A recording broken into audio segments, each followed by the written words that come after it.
সকালে খালি পেটে 7 দিন কিসমিস ভেজানো পানি সঠিক নিয়মে খেলে কি হয় দেখুন। আপনি জেনে অবাক হবেন, যুক্তরাষ্ট্রের স্বাস্থ্য বিষয়ক ওই পোর্টাল কিসমিস পানি নিয়ে বিস্ময়কর তথ্য প্রকাশ করেছেন। বিস্ময়কর কিসমিস পানি তৈরি করার একটা নির্দিষ্ট পদ্ধতি রয়েছে। সেই পদ্ধতি আজকে আপনাদের জানাবো। কিন্তু কিভাবে তৈরি করবেন এই কিসমিস পানি, আলোচনা করব আজকের ভিডিওতে। প্রিয় দর্শক, সকালে খালি পেটে টানা 7 দিন বিশেষ প্রক্রিয়ায় কিসমিস পানি খেলে আপনার শরীরের মেটাবলিজম 3 থেকে 4 গুণ বুস্ট করবে।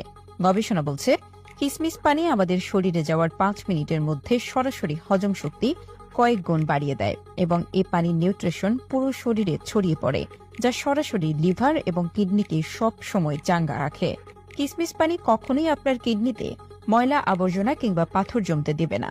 সরাসরি লিভার এবং কিডনিকে ভালো রাখতে দৈনিক 1 গ্লাস কিসমিস পানি প্রয়োজন। এছাড়াও রক্ত স্বল্পতায় এটা খুবই কার্যকরী বিধায় যারা ব্লাড দিয়ে থাকেন তারা পরবর্তী 1 সপ্তাহ থেকে 10 দিন টানা কিসমিস পানি পান করার কথা বলা হয়ে থাকে।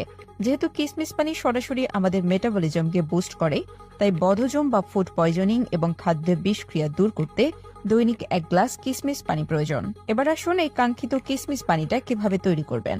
প্রথমেই প্রয়োজন হবে 2 কাপ বিশুদ্ধ পানির, অর্থাৎ 400 ml হলেই চলবে, এবং 100 গ্রাম বিশুদ্ধ কিসমিস। মনে রাখবেন, চকচক করা বিশুদ্ধ কিসমিস না কিনে একটু গাঢ় রঙের কিসমিস কেনার চেষ্টা করবেন, কারণ চকচক করা কিসমিসগুলোতে কেমিক্যাল মেশানো থাকে। মনে রাখবেন, এমন কিসমিস কিনবেন যা খুব শক্তও নয় আবার খুব নরমও নয়। প্রথমে কিসমিসগুলোকে ভালো করে ধুয়ে নিন। এরপর একটি পাত্রে 2 কাপ পানি দিয়ে সারা রাত ব্যাপী কিসমিসগুলো ভিজিয়ে রাখুন। তারপর সকালে ফজরের নামাজের পর সেই পানি ছেঁকে নিয়ে তা হালকা গরম করে খেয়ে নিন। মনে রাখবেন, খুব বেশি গরম করলে সারা রাত কিসমিসের যে নিউট্রিশনটা পানির সঙ্গে যুক্ত হয়েছে সেটা ক্ষতিগ্রস্ত হবে। হালকা গরম করবেন। এক্ষেত্রে অবশ্যই খালি পেটে খাবেন।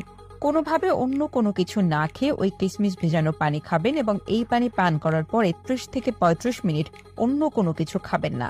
এই কিসমিস পানি খাওয়ার পর ছেঁকে নেওয়া অবশিষ্ট কিসমিসগুলো আপনি চাইলে খেতেও পারেন অথবা না খেলেও চলবে।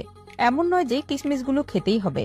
যাদের ডায়াবেটিসের সমস্যা রয়েছে তারা চাইলে কিসমিসগুলো না খেয়ে শুধুমাত্র পানিটা খেয়ে নেবেন, কারণ এই পানিতে রয়েছে আপনার জন্য প্রয়োজনীয় গুরুত্বপূর্ণ কিছু মিনারেল এবং নিউট্রিশনস। আরেকটা বিষয় বলে রাখি, পানিতে ভেজানোর কারণে যে কিসমিসগুলো ফুলে যায় সেগুলোতে কিন্তু শর্করার মাত্রা অনেক কমে যায়, তাই এটি অন্তত ডায়াবেটিস রোগীদের জন্য খুব বেশি মাত্রার ক্ষতিকর নয়।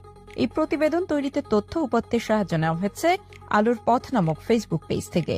ভিডিওটি অনেকের উপকারে আসতে পারে, তাই ভিডিওটিকে শেয়ার করুন। আগের ভিডিওটিতে অনেকেই কমেন্ট করেছেন, সবাইকে ধন্যবাদ। আপনি পৃথিবীর কোন জায়গা থেকে ভিডিওটি দেখছেন কমেন্ট করুন, যাতে পরবর্তী ভিডিওতে আপনাকে ধন্যবাদ জানাতে পারি। ভিডিওটি ভালো লাগলে লাভ রিয়াক্ট দিন, খারাপ লাগলে লাইক রিয়াক্ট দিন। এমন সব তথ্যবহুল ভিডিও পেতে আমাদের